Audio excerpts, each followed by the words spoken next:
Hi everyone, this is Emerald Song here, and welcome to the demo of Invite Me In, a Yandere game where we're currently being stalked. So hopefully we can try to get away.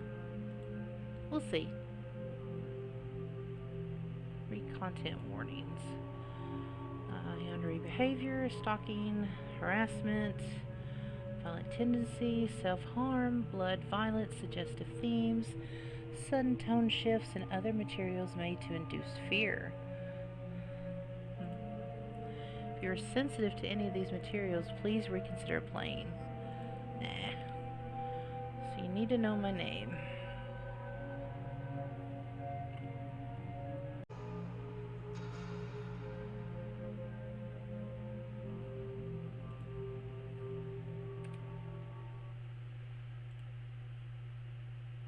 Let's see. Type in my name. Emerald Song.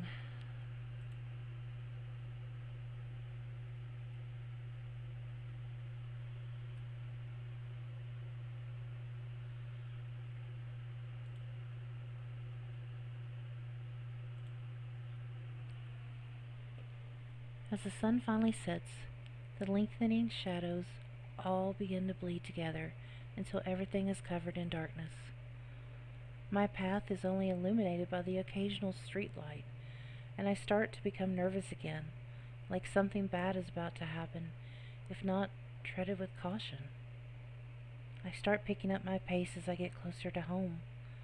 I didn't plan to be out for so long, especially not at night all by myself. The grocery store bag clutched tightly in my hand seems heavier, even though it only carries a sole jug of milk that I desperately needed before leaving the house earlier. Now I'm wondering if it was really worth the trip. Turning the corner just leads to another dark road. I debated whether I should slow down to prevent tripping or just break out in a run here and now.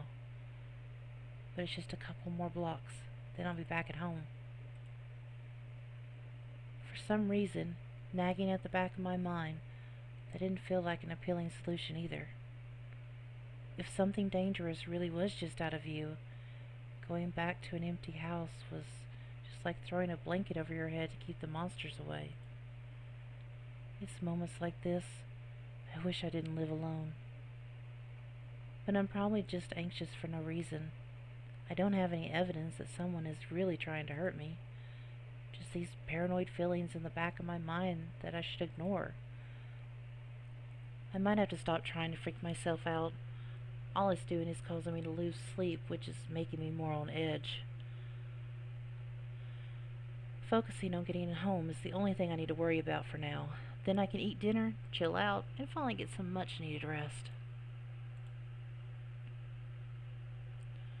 Just as I was about to turn down the last street, I see a figure sitting next to the sidewalk a few feet in front of me. I immediately stop walking and try to get a better look before getting any closer. I hear the blood start to pulse faster in my ears. They are almost fully hidden from view, so I didn't have much of a chance to see them farther away. And they are perfectly still. I feel the fear rising in me and stay frozen in the same spot, my muscles tense, waiting to see if the stranger makes a move. They knew nothing, and since it's so dark, I can't even tell if they see me or not. Though I keep getting the feeling they are staring right at me. It's terrifying, but I just can't stand here forever. I want to go home. Swallowing the lingering, morbid thoughts and stirring up some bravery, I begin to walk again until I'm only a couple of feet away from the stranger. Once I'm closer, I can finally make out some vague details of their face. His face. And we make eye contact. I flinch back a bit after seeing him look at me, but then I start to notice something strange. He's curled up in the grass, clutching his arms tightly to his body, and I begin to hear his heavy, uneven breaths over my own. He's hurt, badly. As soon as I see the state he's in, I'm not only more worried than before, but now also heavily concerned for his well-being. Hello? Can you hear me all right? Are you okay? What happened? For a moment, he just keeps looking at me. His expression is too unreadable, this far from any light source, but he must be feeling scared too. He doesn't respond. At this point, I feel he may be really, really injured. Maybe he can't even understand me. Just as I reach into my pocket and try to call for help, he finally speaks up. Something happened to me earlier. I was trying to walk home and I'm a bit hurt right now. A bit hurt? He doesn't seem like he's doing well at all. Do you need help? Can you walk? He leans forward and begins to push up on his arms, like he's trying to stand up, but he quickly winces and sits back down to his original position. It hurts. My arm really hurts. My legs are okay, though. How did you get hurt? How did you hurt your arms? Is anything broken? Broken? I didn't break anything. He shifts uncomfortably on the ground, trying to move his body to a more upright position. He looks at me a bit nervous. It's easier to see his face like this. And his face is a little... He looks a little pale. Pretty pale. He says nothing is broken, but something else is definitely wrong. It seems his injuries are causing him a lot of pain. I don't really know what to do in this situation. Do you need me to call an ambulance or get you a ride to a clinic? If it's hurt that bad, then you may need some serious help, even if you don't think it's broken. No, it hurts a lot, but it isn't anything worth a trip to the hospital. I'll be fine with a bit of time to rest. Is he really going to be okay like this? I want to help him out, but maybe he really just needs some time to recover. Are you sure you're going to be okay? Yeah, I appreciate the concern, but it truly is an emergency. Well, okay. I'm glad it's not that bad then. You should really be more careful. Getting injured on the side of the road this late is really dangerous. You're right. I'm glad you're the one who came along. It seems like I had nothing to worry about earlier. To think I was so scared of him just a moment ago. I thought I was going to die when I first saw him, but I was really overreacting. And now I'm just having a normal conversation with a stranger sitting in the grass. But I still don't really know anything about him, and he still seems pretty worried too. Yeah, he does. It's a little green around the gills. I should try to calm him down a bit more so I can help better. What's your name? My name is Devin. He seems really shy about it. I feel kind of bad asking now. That's a really nice name. It suits you. There's no way. I think your name is much nicer. Aw, well, thank you. But I don't think my name is any better than yours, so your name is also very nice. That's really sweet of you to say. You're such a good person. Aw, you're sweet. Thank you, but no. Devin seems really touched by such a simple compliment. Does he not get them often? Don't mention it. You're not too bad yourself. He seems to freeze after I say that, as if his mind is going totally blank. Not too bad? Thank you for thinking so.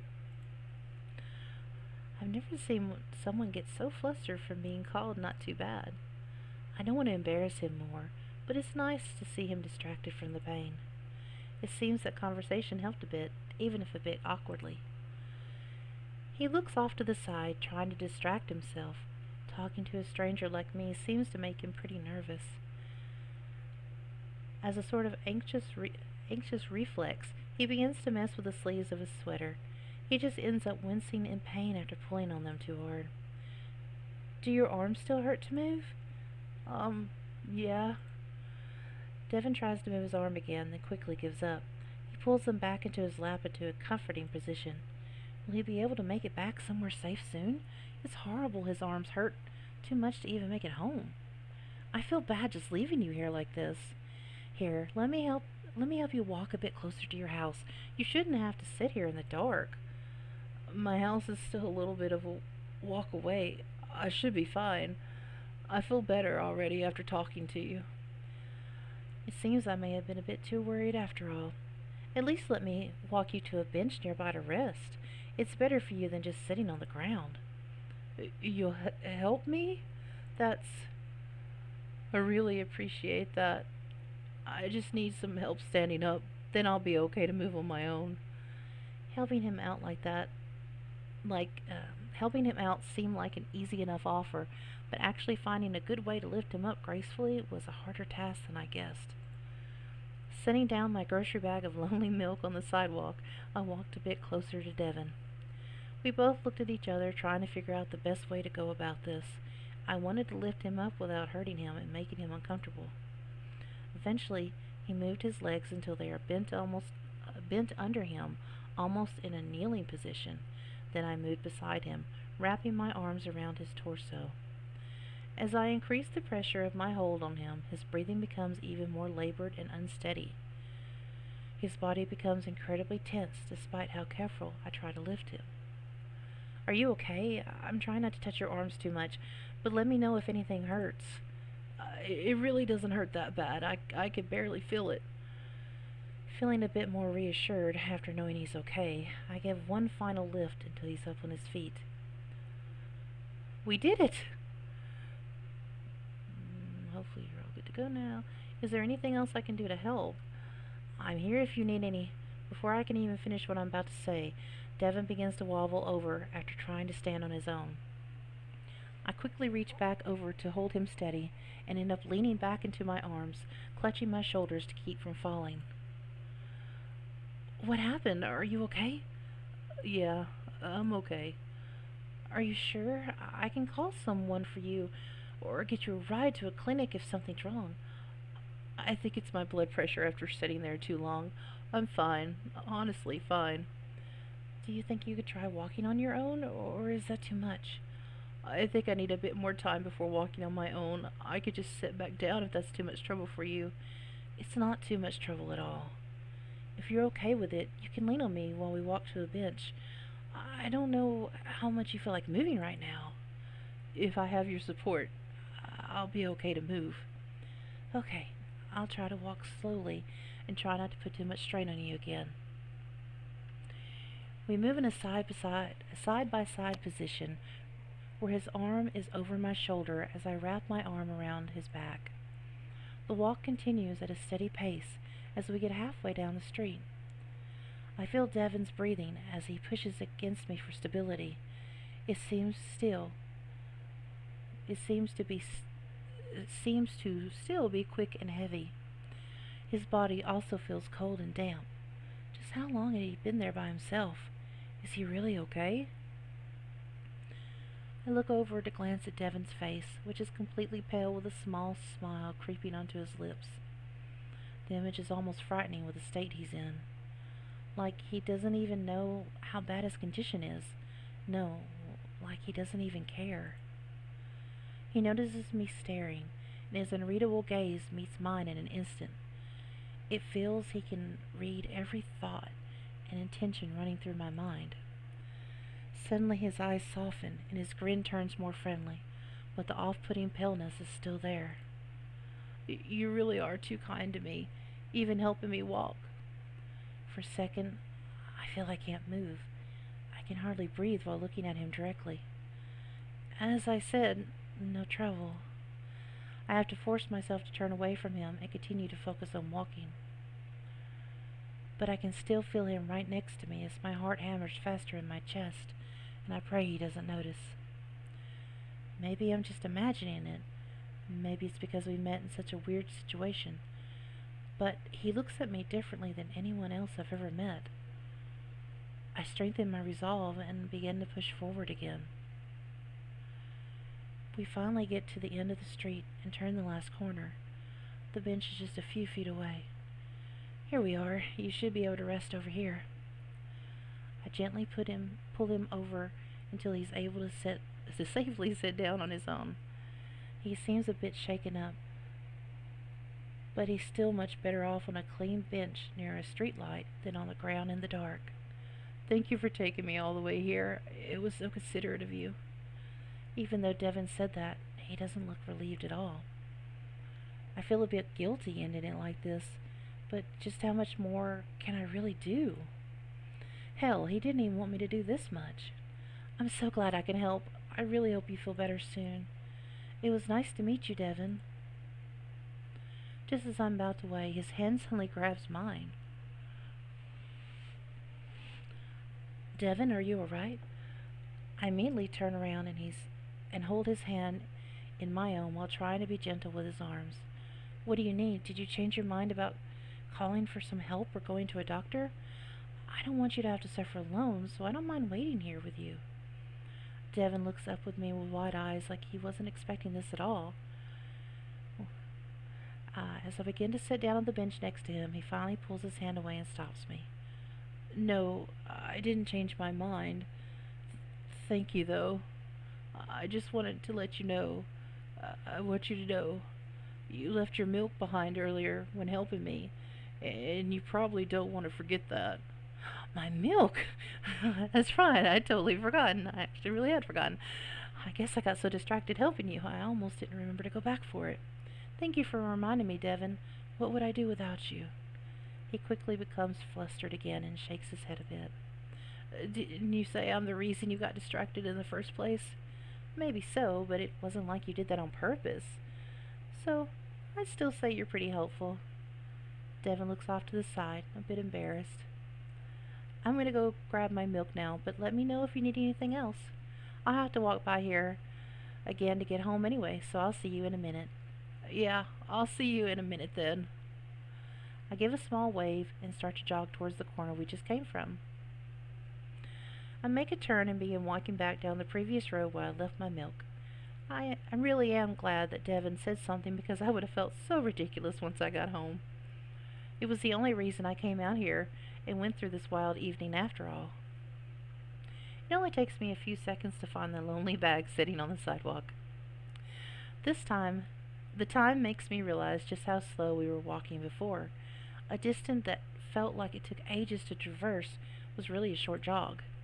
I quickly glance over the milk to make sure it's still in good condition, and the jug looks perfectly fine. Well, that's good. Good to know the milk is perfectly great. It was only out there for itself for about a minute, but better to check than drink bad milk. I scoop up the bag into my arms and start heading back. I should really say bye to Devon before heading home and check on him one last time. I run back to the bench and see him sitting there just as I left. Well, something seems a bit off. He seems just as unwell as ever. In fact, he's not even looking at me now. Is he ready for me to just leave now, or does he not even know I'm here? I step a bit closer so I'm right in front of him, and I try to duck down to get one last look at his face. Well, I got my milk, so I'll be heading back home now. As I said before, it was nice to meet you. Get home safe, alright? Just as I'm about to leave, I finally notice the dark stains forming all over his sleeves and on the rest of his clothes. Earlier they were small enough they could be mistaken for shadows, especially in the dim light, but now it seems much more obvious. Is that blood? Now it's impossible to ignore. The panic hit me like an anvil as I feel my heart drop. I look down at the arm I have used to support his body when he walked over here. There was a smudge of crimson streaked across my hand that I didn't see earlier. He was bleeding. He was bleeding so much. It didn't seem possible. How didn't I notice how bad it was? There was blood dripping down his hand now.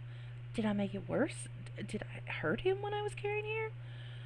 No, I didn't mean to hurt him. Will he be all right? I lifted Devon's shoulder to look at his face. His eyes seem hazy, like he might pass out soon. You need to get to a hospital immediately. I'll call an ambulance. Why didn't you tell me you were bleeding this much? What happened to you? It's just a little bit of blood. A bit of blood? Seems like much more than a bit.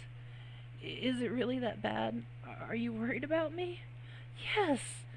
Now just show me how you got injured. I walk closer and try to reach over to grab his hand. Suddenly Devon moves up from the bench and stands in front of me. Emerald Song, please, just listen to me. I need help, but Devon seems to inhale deeply, like he's trying to rise all the courage and willpower he has. I want to rush over to help him sit back down safely, but I feel frozen in place. I just examine his face, waiting for a sign to grab and steady him again. His eyes glance at mine, shifting from assessing to pleading, like he really wants to, needs to tell me something.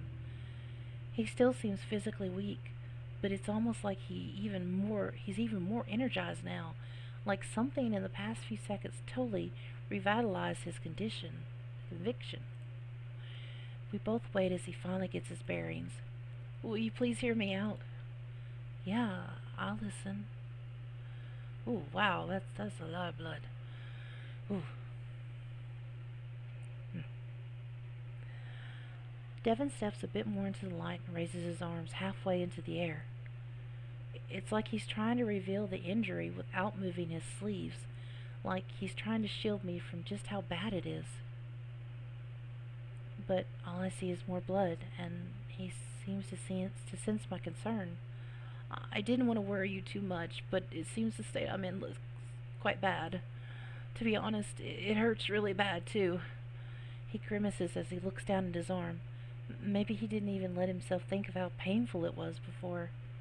I didn't want you to know my arms were much worse than I let on. Then why don't you let me call for help? Someone did this to me. They were trying to hurt me. Someone hurt you? Who? Devon looks at me with a pained expression. Then he stares at his arms again, looking at the stains formed along his sleeves. A stalker. A stalker? What? Are you being serious right now? It's true. I don't really know what's happening until it was too late. Next thing I know, I'm on the side of the street and bleeding. My arms hurt so much, but I couldn't move. I was afraid I was going to be found again and killed. But then you found me again, and I felt safe. I hope you understand, but I really can't go to the hospital like this. Surely my attacker will know that's where I need to go, and they'll try to find me there. So I'm too afraid, just the thought of that happening. It's okay, Devon, I understand. You're not gonna call for help, right? No, not if you don't want me to. But why can't we call the police? You might be in real danger. Police? I don't think that's a good idea. It makes me too nervous. Plus, I don't even think they would take me seriously after not believing me before. Looking at the blood continuing to drip from his hand, I felt it's hard to not take Devon seriously at this moment. But if he feels so certain, I don't doubt him about this either. Then what are we supposed to do? You can't keep rocking around like that. I just need someplace safe. I don't think I could be home alone while someone is after me. Then if there were some basic medical supplies, I could make it work. I patched myself up from worse. It feels like an inadequate solution, but my mind is racing too much to think of a good alternative myself. One thing I know for sure, I can't leave him like this. I may be terrified, but that's nothing compared to what Devon is going through at the moment. I've been on edge the past few weeks with thoughts of someone been watching me, but he's been living it. I feel a bit silly trying to relate. I can't help but feel a sense of connection, though, like it was fate, that I happened to be the one here to help him. And wouldn't I want someone to do the same for me if I was ever in such a dangerous situation? As I've been going through the reasoning in my mind, Devon just has been staring at me with a hopeful expression. If you need someplace to go, you can come to my house. Really? I can come to your house?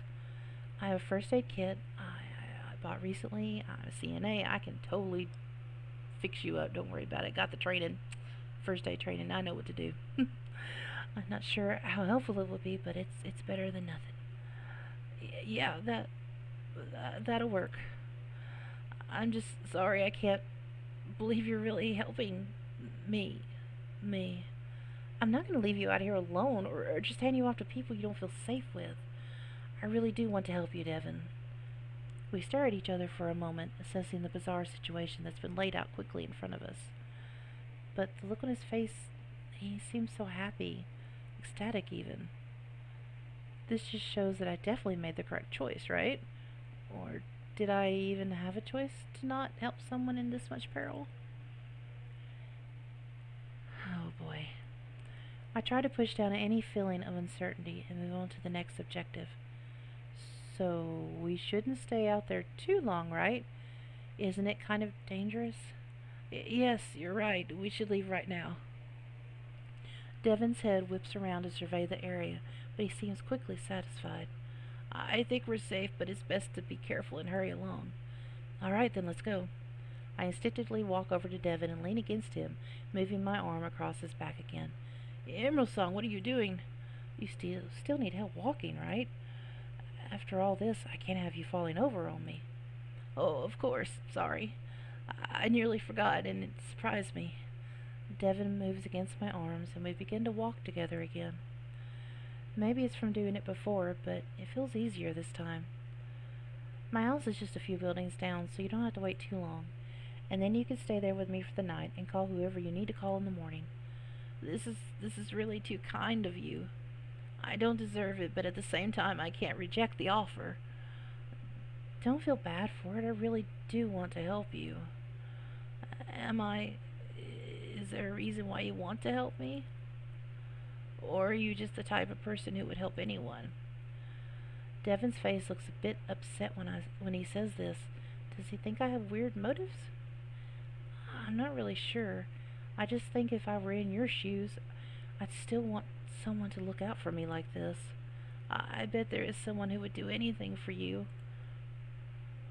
The strange compliment makes my heart thump quickly in my chest. I try to ignore it, but it's soon all I hear. To distract myself from the noise, I look out into the darkness, trying to search for any stalking figures. I make sure we aren't being followed, and there doesn't seem to be another soul in sight. For the past few weeks, I've constantly been seeing moving shadows and feeling eyes on the back of my head. But for the first time in a while, I don't feel anything at all. I feel safer. And as I finally see the front of my house in view, I think the rest of this wild night is actually going to be okay. You have reached the end of the demo. Thank you, Emerald Song, for playing Invite Me In. Continue the game and see how the rest of the night unfolds later this year. Ooh. The hearts above give a clue to the path you were headed on. Green. Oh. Orange. Well, okay.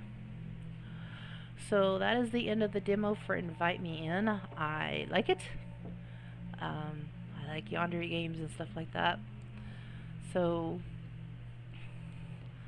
I definitely will be playing this when it comes out. I'll be getting it.